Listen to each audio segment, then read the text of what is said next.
Hello students, welcome to Phoenix EDU. તો આજના લેક્ચરમાં આપણે પારિમાણિક વિશ્લેષણની વિશે વાત કરીશું. તો કોને કહેવાય પારિમાણિક વિશ્લેષણ? તો જે પારિમાણિક વિશ્લેષણ છે ને બે શબ્દથી બનેલું છે, એક તો પરિમાણ અને બીજું છે વિશ્લેષણ. તો પરિમાણનું ક્યાંક વિશ્લેષણ કરવું, પરિમાણનું ક્યાંક આપણે શું કરવું, વિશ્લેષણ એટલે કે સાદું રૂપ આપવું, સોલ્વ કરવું, એવું ક્યાં. તો પરિમાણનું આપણે જ્યારે સોલ્વ કરશું ત્યારે આપણે ક્યાંક જોવા મળશે, એને શું કહેવાય, પરિમાણોનું વિશ્લેષણ. તો ચાલો આપણે જોઈએ શું છે પરિમાણોનું વિશ્લેષણ.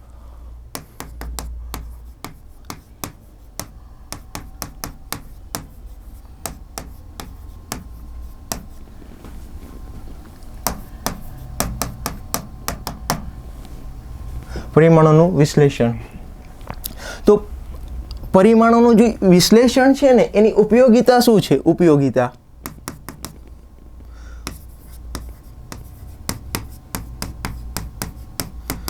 તો પરિમાણોનું વિશ્લેષણની મદદથી તમે કોઈ પણ ભૌતિક રાશિઓ વચ્ચે સંબંધ સ્થાપિત કરી શકો.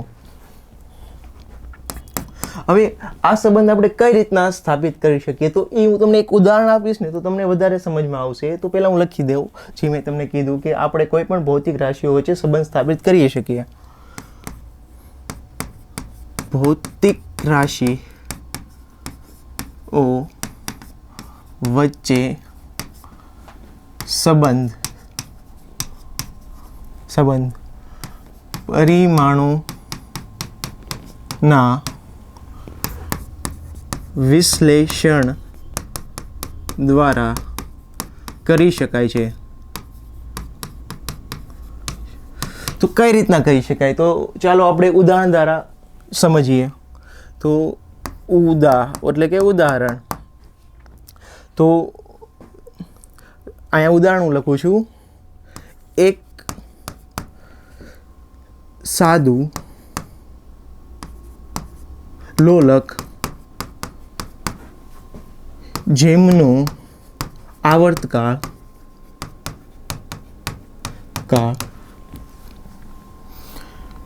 લોલકના દળ, દોરીની લંબાઈ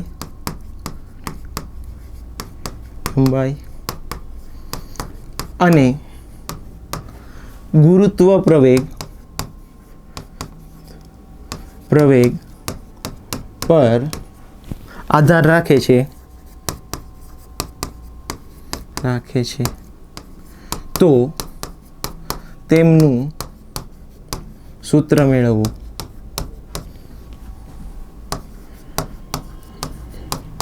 જો તમને ક્વેશ્ચનમાં શું કીધેલું છે, એક તમારી પાસે સાદું લોલક છે. સાદું લોલક કોને કહેવાય કે જો અહીંયા તમારી પાસે એક દોરી છે, અહીંયા તમે કોઈ પણ એક બોબ કે જેની પાસે દળ હોય તમે અહીં લટકાવી દો, પછી આ રીતના તમે છોડી દો એટલે આ રીતના શું કરશે, એ દોલનો કરશે. તો આને કહેવાય સાદું લોલક. અને આ જ્યારે દોલન કરે ને ત્યારે અહીંથી તે જ્યારે અહીંયા સુધી પહોંચે ને ત્યારે એને કહેવાય એક આવર્તકાળ. તો આ જે એનો આવર્તકાળ છે ને, તો એ આવર્તકાળ જે આપણી પાસે બોબ છે એનું દળ ઉપર આધાર રાખે છે, એની લંબાઈ ઉપર આધાર રાખે છે, આ જે દોરીની લંબાઈ છે એની ઉપર આધાર રાખે છે, અને પૃથ્વીના ગુરુત્વ પ્રવેગ ઉપર આધાર રાખે છે. તો અહીંયા ગુરુત્વ પ્રવેગનું અહીંયા આપણી પાસે આવી જશે G.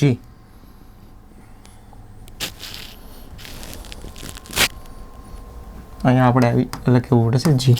ઓકે, તો આ રીતના આધાર રાખે છે.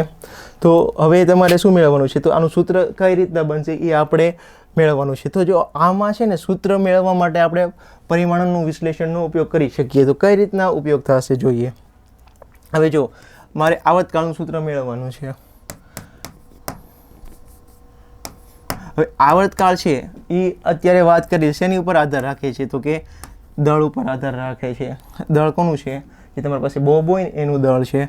પછી દોરીની લંબાઈ, પછી ગુરુત્વ પ્રવેગ G, આ ત્રણેય ઉપર આ રીતના. હવે જો આ ઘાત કોઈ પણ હોઈ શકે, આની માની લો કે x ઘાત છે, આધાર રાખે છે એટલે અહીંયા 1, 2, -1/2, 3/2 કંઈ પણ હોઈ શકે. આની y માની લો, આની z માની લો. તો આ રીતના તમે કહી શકો કે આવું ક્યાંક આ રીતના આધાર રાખે છે. તો હવે છે ને આ સમપ્રમાણતા છે, સમપ્રમાણતા દૂર કરો એટલે ક્યાંક તમારી પાસે અચળાંક આવે. તો અહીંયા હું અચળાંક તરીકે k લખું છું. તો અહીંયા m ની x ઘાત, l ની y ઘાત અને g ની z ઘાત. હવે અહીંયા છે ને કે એ પરિમાણ રહિત પરિમાણ વિહીન અચળાંક છે.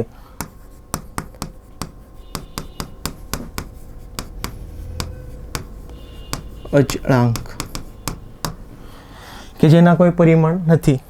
હવે જો તમારું કામ શું છે, એક્સ વાય અને ઝેડની કિંમત કેટલી હશે ને એ તમારે મેળવવું છે. હવે એ તમને મળી જાય તો અહીંયા તમે એક્સની કિંમત રાખી દેશો, વાયની કિંમત રાખી દેશો અને ઝેડની કિંમત રાખી દેશો. જો તમે એક્સ વાય અને ઝેડની આ કિંમત રાખી દો તો તમને એક્ઝેક્ટ સૂત્ર મળી જાય કે તમારી પાસે સાદું લોલક છે કે જેમનો આવર્તકાળ એમ એલ અને જી ઉપર આધાર રાખે છે. તો કઈ રીતના આધાર રાખે છે અને ઘાત એક્ઝેક્ટ ચોક્કસ કેટલી હશે. તો તમારો હવે છે ને કામ શું કરવા છે, એક્સ વાય અને ઝેડની કિંમત મેળવવાનું. તો હવે આપણે શેનો યુઝ કરીશું, પરિમાણોનું વિશ્લેષણનો. તો કઈ રીતના યુઝ થશે, તો કાંઈ નહીં, આપને ખબર છે જમણી બાજુનું પરિમાણ જે હોય એ જ શું હોય, ડાબી બાજુનું પરિમાણ હોય. તો જમણી બાજુ તમારી પાસે એમ એલ અને જી છે ને ડાબી બાજુ શું છે, માત્ર ને માત્ર આવર્તકાળ છે. તો બંને બાજુના પરિમાણોને આપણે શું કરી દઈશું, સરખાવી દઈશું અને એનું શું આપીશું, સાદુરૂપ કરીશું, એને સોલ્વ કરીશું. એને જ શું કહેવાય, પરિમાણોનું વિશ્લેષણ. પરિમાણો જો બંને બાજુ પરિમાણ છે, અહીંયા પણ પરિમાણ છે, અહીંયા પણ પરિમાણ છે.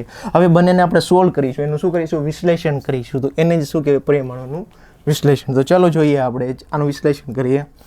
તો હવે બંને બાજુ જો હું પરિમાણ સરખાવું તો તમને ખબર છે અહીંયા માત્ર ને માત્ર શું આવે, ટી એમ કેટલા આવે 0, એલ 0 અને ટી માત્ર ને માત્ર આવર્તકાળ એટલે કે સમય એટલે કે ટાઈમ, તમારી પાસે જે ટી છે એની એક ઘાત. હવે અહીંયા સામે લખીશું, આ તો પરિમાણ વિહીન છે. એમ એટલે કે કેપિટલ એમની એક્સ ઘાત, લેન્થ એટલે કે એલની વાય ઘાત અને જી એટલે થશે એનું પરિમાણ શું થાય, L1 ટી -2 અને ઘાત કેટલી થશે, ઝેડ. તો હવે અંદર ઘાત દો તો એમ એક્સ એલ વાય હવે અંદર આવશે એટલે ઝેડ અને આ 2 છે તો માઇનસ આ 2 અને આ ઝેડ. અને અહીંયા શું છે, M0 L0 અને ટીની એક ઘાત. હવે જો એમ અહીંયા એમ છે, એલ હવે અહીં એક જ એલ રાખો, 2 એલ છે અને ટી એક જ છે. તો હવે આગળ શું લખીશું, બરાબર એમ એક્સ. હવે જો એલ આધાર સરખા છે તો ઘાતનો શું થાય, સરવાળો, તો વાય પ્લસ ઝેડ અને ટીની કેટલી ઘાત છે, -2 ઝેડ. હવે આપણે કાંઈ નહીં કરીએ, બંને બાજુ જે આ ઘાતો છે ને એને સરખાવી દઈશું. તો અહીંયા શું હતું, M0 L0 T1 બરાબર MX LY plus Z T-2Z. બંને બાજુ સરખાવી લ્યો તો x બરાબર કેટલું થઈ ગયું, 0. આની સાથે આ સરખાવાય છે, x y પ્લસ ઝેડ બરાબર 0 થશે, y પ્લસ ઝેડ બરાબર 0 થશે અને -2z બરાબર કેટલું થશે, 1 થશે. તો અહીંયા એક્સની કિંમત તમને મળી ગઈ, શું મળી, 1. એક્સની કિંમત તમને અહીંયા મળી 0, એને સમીકરણ આપણે 1 કહી દીધું. હવે માની લ્યો કે તમારે અને અહીંથી તમને વાયની ઝેડની કિંમત પણ મળી જાય. ઝેડની કિંમત શું આવી જશે, -1/2. આ તમને ઝેડની કિંમત મળી ગયા, સમીકરણ 2 કહી દો. હવે સમીકરણ આને 3 કહો. તો જો સમીકરણ 2 ને સમીકરણ 3માં રાખીશ તો મને શેની કિંમત મળી જશે, વાયની. તો સમીકરણ 2 ને સમીકરણમાં મૂકતા શું થશે, તો y -1/2 = 0. તો y બરાબર શું થશે, 1/2. તો તમારી પાસે yની કિંમત, એક્સની કિંમત પહેલાં લખો, એક્સની કિંમત કેટલી આવી, 0. yની કિંમત કેટલી આવી, 1/2 અને ઝેડની કિંમત અહીંયા ઝેડની અહીંયાની કિંમત -1/2. તો હવે તમે જે શરૂઆતમાં જ્યાંથી શરૂઆત કરેલી ને ટી બરાબર કે એમની એક્સ ઘાત, એલની વાય ઘાત અને જીની ઝેડ ઘાત. હવે અહીંયા વેલ્યુ રાખી દો એક્સ વાય અને ઝેડની. તો આપણે ટી બરાબર કે એમ એલ જી એક્સ વાય અને ઝેડ, અહીંયા છે એક્સ વાય અને ઝેડ. તો આપણે વેલ્યુ રાખીશું તો એમની 0 ઘાત, એલની 1/2 અને જીની -1/2. કોઈ પણની 0 ઘાત કેટલી થાય, 1 થાય. તો અહીંયા થશે કે એલ 1/2 હવે જીની માઇનસ છે તો નીચે લખી શકો આ રીતના 1/2. હવે 1/2 ઘાત હોય એટલે શું થાય? વર્ગમૂળ થાય. તો શું થાય? √L/G.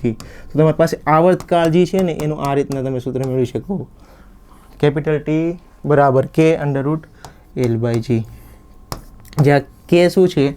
જ્યાં K પરિમાણ વિહીન અચળાંક.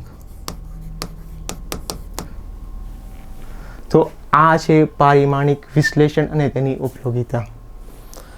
હવે આ જે તમારી પાસે પારિમાણિક વિશ્લેષણ છે એની મર્યાદા શું છે? માની લો આપણે એની મર્યાદા જાણવી હોય તો હવે આપણે જોઈએ પારિમાણિક વિશ્લેષણની મર્યાદાઓ.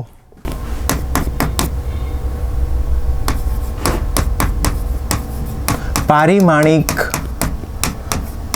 વિશ્લેષણની મર્યાદાઓ.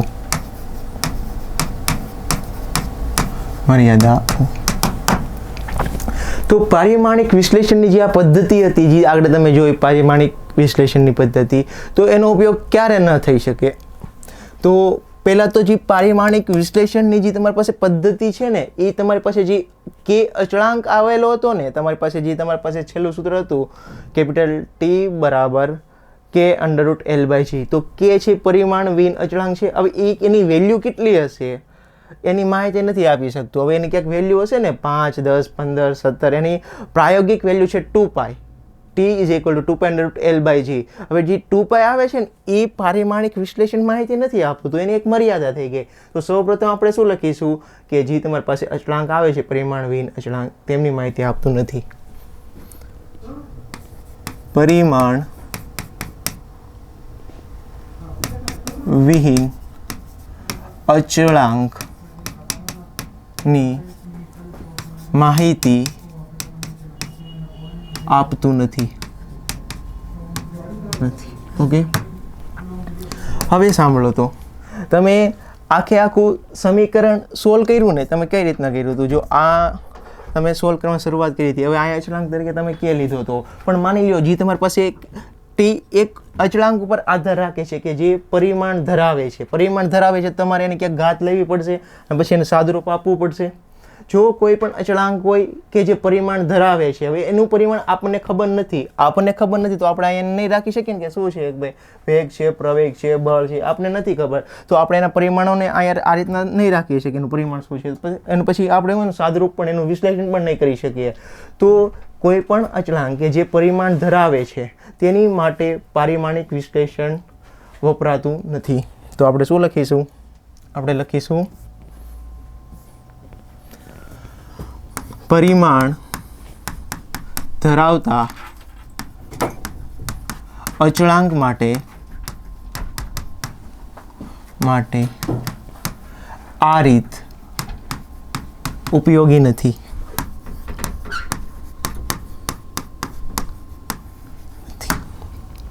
બરાબર છે. હવે બીજી વસ્તુ કે જ્યારે પરિમાણ, હવે આ બે વસ્તુ તમને ખબર પડી ગઈ. હવે પારિમાણિક વિશ્લેષણ, માની લો કે કોઈ પણ તમારી પાસે એવી રાશિ છે, જ્યારે તમે અહીંયા આ રીતના તમે લખો છો, માની લો કે આ છે ને તમારી પાસે ત્રિકોણમિતિ વિધેય sin x, માની લો કે જેના પરિમાણો નથી એટલે કે આપણે લાસ્ટ લેક્ચરમાં જોયું હતું ને કે પરિમાણ વિહીન વિધેયો કે જેના પરિમાણો નથી. માની લો કે આ છે log x ઉપર આધાર રાખે છે. તો log x માની લો તમે લખી પણ દો, પણ એના પરિમાણો તો તમે નહીં લખી શકો ને. પરિમાણ નહીં તમે અહીંયા પરિમાણો નહીં લખશો એના, તો કઈ રીતના આધાર રાખે છે તમને નહીં ખબર પડે. તો પરિમાણ વિહીન કોઈ પણ વિધેયો હોય એની માટે આ રીતનો ઉપયોગ થતો નથી. શા માટે નથી થતો? કેમ કે તમે એના પરિમાણો અહીં નહીં લખી શકો.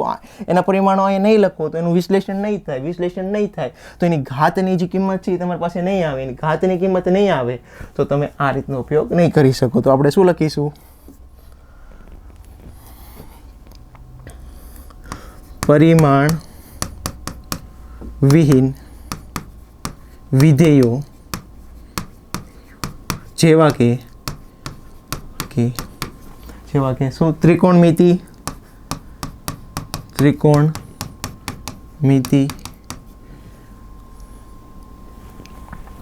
ઘાતાંકીય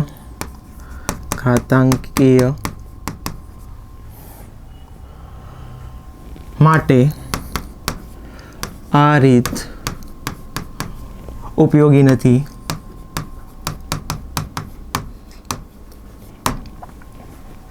હવે એની પછી આપણે એની મર્યાદા લખવી હોય તો આપણે કહી શકીએ કે આ છે ને હંમેશા ગુણાકાર અને ભાગાકાર કોઈ પણ ભૌતિક રાશિના થી બનતા કોઈ સંયોજનો હોય ને એની માટે જ આ રીત ઉપયોગી છે. હવે તમને ખબર છે કે x બરાબર શું એક આ સમીકરણ છે v0t પ્લસ 1/2 at². તો માની લો કે તમે આ રીતના ક્વેશ્ચન આપેલો હોય કે એક પદાર્થનું જે સ્થાનાંતર છે તે તેના વેગ અને સમય ઉપર આધારિત છે, તો તેમનું સૂત્ર મેળવો તો તમે x બરાબર v0t મેળવી દેશો. માની લો એમ તમને કહે કે એક કણનું જે સ્થાનાંતર છે તે તેમના પ્રવેગ અને સમય ઉપર આધારિત છે, તો તમે આ મેળવી દેશો. બધાને આની ઘાત શું લઈ લેશો? એની x લઈ લેશો અને ટીની કેટલી લઈ લેશો? y લઈ લેશો. તમને શું આ 1 મળી જશે ને અહીંયા 2 મળી જશે. પણ આ બંનેનો સરવાળો આવે છે એની કાંઈ માહિતી તમને ન મળે. આ ગુણાકાર માટે તમે આ જે પારિમાણિક વિશ્લેષણ છે એનો ઉપયોગ ગુણાકાર અને ભાગાકાર માટે કરી શકો, સરવાળો કે બાદબાકી માટે આનો ઉપયોગ ન કરી શકો. હવે અહીંયા સરવાળો આવે છે એની કાંઈ માહિતી નથી આવતો. આપણે પારિમાણિક વિશ્લેષણમાં શું લઈએ છીએ, કઈ રીતના કરીએ છીએ? કોઈ પણ રાશિ છે, માની લો અહીંયા મારી પાસે z રાશિ છે, તો એ a b c અહીંયા માની લો x ઘાત છે, y ઘાત છે, z ઘાત છે, આ રીતના આધારિત છે. હવે જો માઇનસ ઘાત હોય તો શું થઈ જશે? ભાગાકાર થઈ જશે. પણ સરવાળાની ક્યારે આપણે વાત નથી કરતા, સરવાળો અને બાદબાકી. તો આપણે શું કહી શકીએ કે સરવાળા અને બાદબાકી માટે આ રીત ઉપયોગી નથી.